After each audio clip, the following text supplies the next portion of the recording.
जय हिंद प्रिय विद्यार्थियों, मैं रविंद्र कुमार आपके अपने इस हिंदी स्टडी मोशन चैनल पर आप सबका हार्दिक स्वागत करता हूं। प्रिय विद्यार्थियों, आज आप हमारे साथ पढ़ने वाले हैं जयशंकर प्रसाद के महाकाव्य कामायनी के श्रद्धा सर्ग के इस श्रद्धा मनु शीर्षक के अंतर्गत आने वाले छंदों को।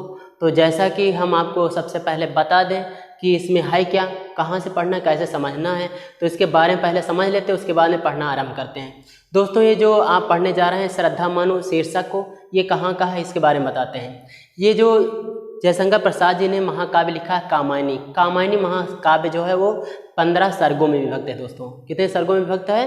15 सर्गों में। अब इसके शुरुआत में चलते हैं जहाँ से इसकी शुरुआत होती है। दोस्तों, ये होता क्या है दोस्तों, ये जो मनुष्य का जो अग्रजन्मा रहा, यानी मनुष्य के जो पूर्वज रहे हैं, वे बड़े विलासी थे। कैसे थे?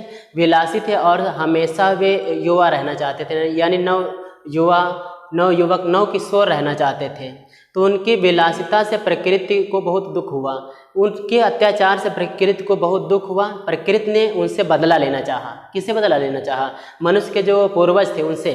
अच्छा, तो बदला लेना चाहा और उस बदला लेने के लिए उसने क्या किया, यहाँ पे बाढ़ आ गई। उस बाढ़ में सारी मानव सृष्टि खत्म हो गई।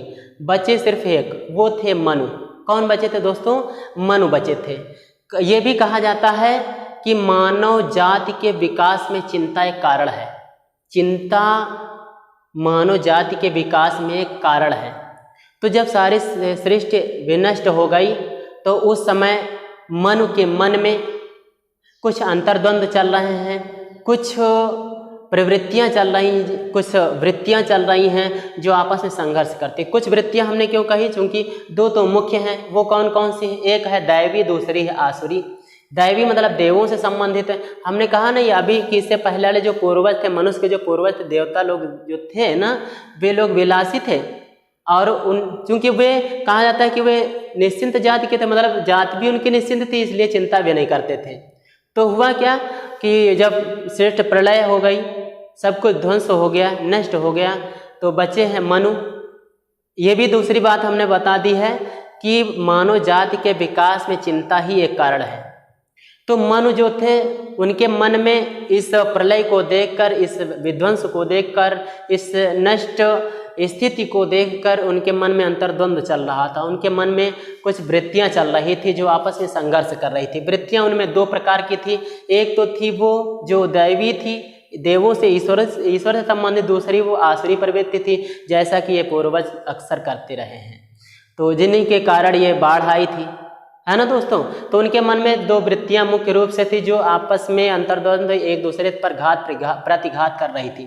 जैसे हम दैवी वृत्तियों को देखें तो उसमें है आशा, श्रद्धा है, ईड़ा है ना, और लज्जा है। ये वृत्तियां थी दैवी। आसुरी वृत्तियों को देखा जाए तो असुर लोग, दानव लोग क्या करते हैं? उनमें होता है काम, उनमें होती है वासना, उनमें होती है ईर्ष्या, उनमें संघर्ष होता है। ये वृत्तियां थी असुरों की। इन दोनों वृत्तियों में काफी संघर्ष चला, बहु संघर्ष चला। इससे जो ये मनु थे, इनको वैराग्य हो गया। क्या हो गया दोस्तों? वैराग्य हो गया। वैराग्य को जिसको निर्वेद भी बोलते हैं। इनको जब निर्वेद हो गया, तब इनके पास में आई श्रद्धा। कौन आई? श्रद्धा आई, जिसका हम पाठ पढ़ेंगे। श्रद्धा और मनु अब इकट्ठा हो गए ना दोनों लोग। अब यहीं से तो शुरुआत करेंगे। वैसे तो मुझे यहीं तक बताना चाहिए था, अब आगे चूंकि हम पाठ शुरुआत कर देते हैं, लेकिन चलो ठीक है, आगे वाला भी थोड़ा बता देते हैं। तो जो श्रद्धा आई ना मनु के पास में, अब मनु कहाँ बैठे हैं? अकेले बैठे हैं। अब हमने अभी कहा है कि अकेले मनु बच्चे हैं। अब आगे क्या है, आप भी ये सब कुछ रहस्यमय है, आप भी समझिएगा कि आखिर हमने कहा था कि मनु केवल बच्चे, श्रद्धा कहाँ से आ गई, आप भी सोचिएगा, ढूंढिएगा। तो दोस्तों, यहाँ पर आ जाती है श्रद्धा और इनको मिलती है मनु को प्रेरित करती है, मनु का मार्गदर्शन करती है। उसके मार्गदर्शन से ये जो मनु हैं, ये निर्वेद के सहारे सबसे पहले दर्शन का ज्ञान प्राप्त करते हैं, फिर रहस्य का ज्ञान प्राप्त करते हैं। उन दोनों का ज्ञान प्राप्त करने के बाद में ये ज्ञान, इनको वो ज्ञान मिलता है जो आनंद का है। ये आनंद का ज्ञान प्राप्त करने में सफल होते हैं। तो इस प्रकार से ये जो महाकाव्य है कामायनी महाकाव्य, इसमें 15 सर्ग हैं, पहले ही हमने बताया। तो पहला सर्ग हो गया चिंता, और बाद में अभी आए हैं आनंद तक। आखिरी जो सर्ग है उसका नाम है आनंद। इस प्रकार से तो पहला वाला चिंता हो गया, बाद वाला आनंद हो गया। बीच में कौन कौन से हैं हम आपको बताते हैं, उन वो क्रम से नहीं लगाए हैं, हम ऐसे बता रहे हैं। तो दोस्तों जैसे पहले हो गया चिंता, फिर हम उसी में जोड़ दें कर्म, आशा, श्रद्धा, ईड़ा, लज्जा, काम, वासना, ईर्ष्या, संघर्ष, निर्वेद, दर्शन, रहस्य, आनंद, लगभग पूरे हो गए होंगे दोस्तों। तो इस प्रकार से 15 सर्गों का ये महाकाव्य है। आप यहाँ पे क्या पढ़ रहे हैं, श्रद्धा सर्ग को पढ़ रहे हैं, जहाँ पे श्रद्धा आती है मनु के पास में, उनको क्या समझाती, क्या उपदेश देती है, क्या मार्गदर्शन करती है, आइए देखते हैं यहाँ पर, है ना दोस्तों। आइए दोस्तों हम इसके काव्य यानी इसके व्याख्या को देखते हैं। तो जैसा कि कौन तुम संस्कृत जलनिधि तीर, तरंगों से फेंकी मणि एक, कर रहे निर्जन का चुपचाप, प्रभा की धारा से अभिषेक, मधुर विश्रांत और एकांत, जगत का सुलझा हुआ रहस्य, एक करुणामय सुंदर मौन और चंचल मन का आलस्य। यहाँ पर श्रद्धा आकर मनु के पास में पूछती है उनसे, क्या पूछती है, कौन तुम, अरे तुम कौन हो, तुम कौन हो। संस्कृत जलनिधि तीर, जलनिधि तीर न समुद्र के किनारे, यानी समुद्र की लहरों द्वारा, समुद्र की लहरों द्वारा फेंकी गई, समुद्र की लहरों द्वारा की लहरों की तरंगों से फेंकी गई मणि एक के समान, एक मणि के समान।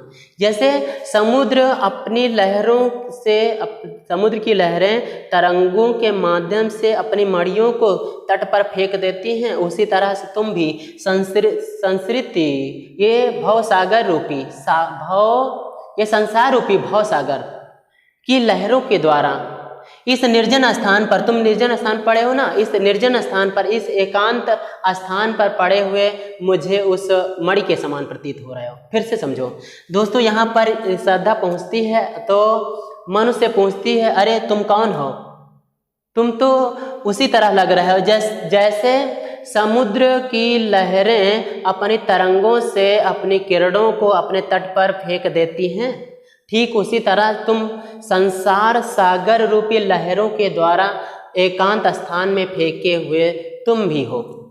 आगे क्या कहते हैं, कर रहे निर्जन का चुपचाप, प्रभा की धारा से अभिषेक, और तुम इस निर्जन स्थान पर मौन रहकर, तुम इस निर्जन स्थान पर, तुम इस एकांत स्थान पर चुप रहकर अपनी कांति से इस निर्जन स्थान को सुशोभित कर रहे हो। अपनी कांति से मतलब मुखमंडल से इतना तेज निकल रहा उनके चेहरे से कि उस तेज से, उनकी कांति से वो स्थान जगमगा रहा है। ठीक वैसे ही तुम जगमगा रहे हो, वैसे ही सुशोभित कर रहे हो जैसे समुद्र तट पर पड़ी हुई मणि उस निर्जन स्थान को आलोकित किया करती है, सुशोभित किया करती है। आइए हम इसको फिर से समझेंगे, लेकिन इसका पूरा कर लें। तुम मधुर विश्रांत और एकांत, जगत का सुलझा हुआ रहस्य। तो यहाँ पर ये कहती है श्रद्धा, कह रही मधुर विश्रांत और एकांत, तुम मुझे मधुरता, विश्रांत मतलब थकावट, और एकांत मतलब नीरवता से पूर्ण हो। तुम मुझे ऐसे प्रतीत होते हो जैसे तुम मधुरता, थकावट और एकांत से परिपूर्ण जगत का सुलझा हुआ रहस्य, संसार के सुलझे हुए रहस्य की भांति लग रहे हो। ये दोस्तों ये कैसे हो सकता है, रहस्य माने होता है गुप्त बात, गुप्त बात होती है और अनसुलझी बात होती है, रहस्य को भी सुलझा दिया गया है। ये यहाँ पर विरोधाभास है दोस्तों। फिर से समझ लें, यहाँ पर वो श्रद्धा कहती है, मनु से कह रही है कि तुम मुझे मधुरता, थकावट और नीरवता से पूर्ण इस संसार के सुलझे हुए रहस्य के समान लग रहे हो। तुम चुप हो, तुम शांत हो, और लेकिन तुम्हारा जो मुखमंडल है ये तुम्हारे सुलझे हुए रहस्यों को बतला रहा है। क्या कह रहे हैं, एक करुणा में सुंदर मौन, तुम मौन और सुंदर करुणाशील हो, करुणा की मूर्ति हो, तुम सुंदर और मौन करुणा की मूर्ति हो, और चंचल मन का आलस्य, और तुम्हारे चंचल मन ने आलस्य धारण कर लिया है, मतलब इसीलिए तो तुम नहीं बोल रहे हो, और तुम्हारे चंचल मन ने आलस्य धारण कर लिया। आइए फिर से समझते हैं। यहाँ पर श्रद्धा मनु से कहती हैं कि अरे तुम कौन हो, तुम तो उसी तरह से मुझे प्रतीत हो रहे हो जैसे समुद्र की लहरें तरंगों के माध्यम से अपनी मड़ियों को तट पर फेंक देती हैं, ठीक उसी प्रकार से तुम संसार के द्वारा, संसार सागर बताया गया, संसार सागर द्वारा संसार सागर की लहरों द्वारा इस निर्जन स्थान पर फेंके हुए मणि के समान प्रतीत हो रहे हो। क्या कहती है? वो कह रही कि तुम इस निर्जन स्थान पर, इस निर्जन स्थान को चुप बैठे रहकर ऐसे सुशोभित कर रहे हो जैसे समुद्र की लहरों द्वारा फेंकी गई वो मणि जो तट पर पड़ी हुई होती है और उस तट को आलोकित किया करती है। आगे कह रही है कि तुम मुझे मधुरता, थकावट और नीरवता से पूरे संसार के सुलझे हुए रहस्य के समान लग रहे हो। सुलझे हुए रहस्य के समान, रहस्य तो ऐसे उलझा होता, वो इनका सुलझा हुआ रहस्य है। विरोधाभास दोस्तों हमने बता ही दिया, विरोधाभास है। ये आगे कह रही हैं कि तुम मौन और सुंदर और मौन करुणा की मूर्ति हो, मूर्ति के समान लग रहे हो और तुम्हारा चंचल मन जिसने आलस्य धारण कर रखा है। आइए दोस्तों हम इसके काव्य का सौंदर्य को भी देखते हैं। तो देखते हैं दोस्तों, यहाँ पर भाषा दोस्तों है खड़ी बोली। कौन सी भाषा दोस्तों? खड़ी बोली है। और शैली है दोस्तों प्रबंध। कौन सी शैली है? प्रबंध शैली है। और आगे बढ़े, रस कौन सा दोस्तों? रस है यहाँ पर श्रृंगार, है ना दोस्तों? कौन सा रस है? श्रृंगार रस है। और छंद यहाँ पे ताटंक है। कौन सा दोस्तों? ताटंक छंद है ना? और अलंकार इस जगह पे तो यहाँ पर तो रूपक हो गया। पहले क्या हुआ? रूपक है। और उसके बाद में और आपको उपमा भी मिलेगा। क्या कहें? चंचल मन, करुणा में सुंदर। अच्छा, तो यहाँ पर एक तो रूपक हो गया दोस्तों, लेकिन दूसरा और है विरोधाभास, हमने अभी बताया था। कौन सा है? विरोधाभास अलंकार है ना दोस्तों? शब्द शक्ति यहाँ पर दोस्तों लक्षणा है। कौन सी है? लक्षणा शब्द शक्ति है। और गुण यहाँ पर है दोस्तों माधुर्य। कौन सा गुण है? माधुर्य गुण है। आइए दोस्तों इसके काव्य का सौंदर्य को एक बार फिर से देख लेते हैं। दोस्तों यहाँ पर खड़ी बोली है, शैली प्रबंध वही जो निरंतर चलती, चूंकि महाकाव्य हमने बताया था पहले कि महाकाव्य, खंड काव्य और नित्य काव्यों की शैली प्रबंध होती थी, यहाँ पर भी प्रबंध शैली है। रस श्रृंगार है, यहाँ पर मिलन का वर्णन है। किसका? देख रहे हैं आप। छंद यहाँ पे ताटंक है। अलंकार रूपक है, यहाँ पे अभी संस्कृत जलनिधि तीर ये बताया गया, यहाँ पे रूपक है ना, संसार को समुद्र बता दिया गया। विरोधाभास यहाँ पे है, सुलझा हुआ रहस्य। ये विरोधाभास, विरोध प्रकट हो रहा है, उल्टा प्रतीत हो रहा है।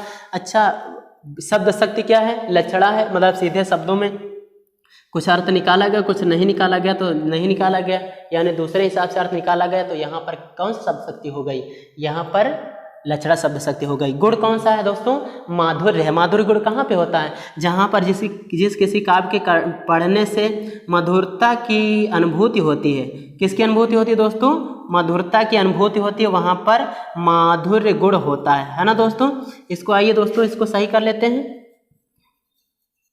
तो ये वहाँ पर होती है, वहाँ पर होता है माधुर्य गुण। दोस्तों यदि आप लोगों को ये समझ में आया हो बढ़िया सा, तो आप सेशन को लाइक कीजिएगा, दोस्तों को भी शेयर कीजिएगा, क्योंकि यदि आप ज्ञानी हैं, आप ज्ञानवान हो गए और साथी आपके ज्ञानवान नहीं हुए, तो बात हम दोबारा बता रहे हैं ये कि यदि आपके साथी ज्ञानवान नहीं हुए तो आप कैसे साथियों का साथ करेंगे? फिर आप और आपके साथी एक जैसे होने चाहिए। दूसरी चीज़, हम इससे ज़्यादा मेहनत करेंगे। अगर आप लाइक भी करते हैं और कमेंट भी किया करें, जो भी हो आप बताया करें, ऐसे हमारा हौसला और बढ़ेगा, हम और ज़्यादा मेहनत करेंगे और ज़्यादा स्पष्ट बताने की कोशिश करेंगे दोस्तों। तो आइए दोस्तों, अब आज के अंक में सिर्फ इतना ही। अगले अंक में हम इसके आने वाले और भी छंदों को लाएंगे। तो चलते हैं दोस्तों, जय हिंद।